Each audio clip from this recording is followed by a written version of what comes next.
রোদে দিয়ে দেবো।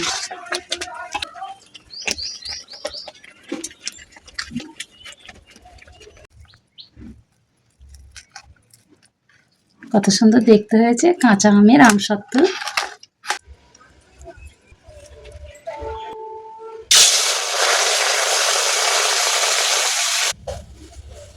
আমি এই যে আমসত্ত্বের জন্য ছোট ছোট করে আম টুকরো করে কেটে নিয়েছি। আমি এগুলো বয়েল করে নেব, সিদ্ধ করে নেব।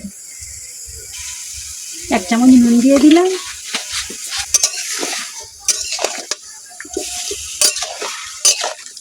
চাপা দিয়ে সিদ্ধ করে নেব। আমার সিদ্ধ হয়ে গেছে, আমি এবার নামিয়ে নেব। এগুলো আমি ছেঁকে নেব।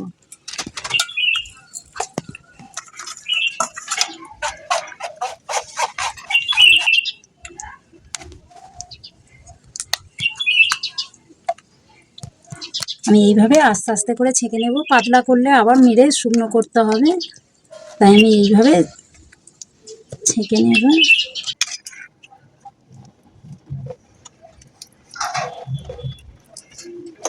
এই যে আমি সবটা ছেঁকে নিয়ে নিয়েছি।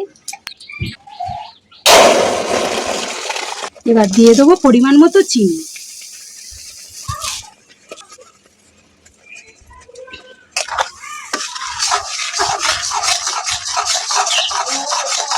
আমি এখানে 2 ফোঁটা ফুড কালার দিয়ে দেবো, যেহেতু কাঁচা আমের আমসত্ত্ব করছি তো।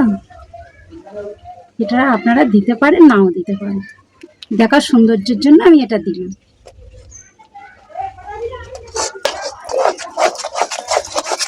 আমি এখানে 2টো বড় থালা আর একটা বড় বিরিয়ানির হাঁড়ির সরা নিয়ে নিয়েছি। আমি একটু তেল লাগিয়ে নেব। আমি ছেঁকে 8 ঘন্টা এরকম জাল করে নিই। এবার আমার হয়ে গেছে, আমি এগুলো রোদে দিয়ে দেবো।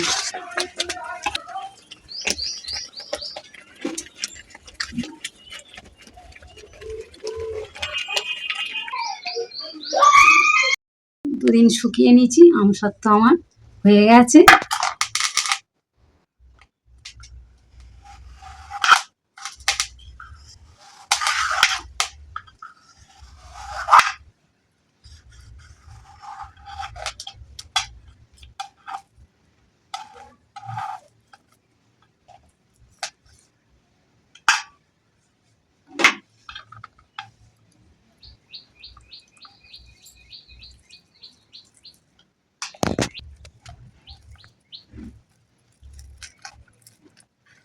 কত সুন্দর দেখতে হয়েছে কাঁচা আমের আমসত্ত্ব।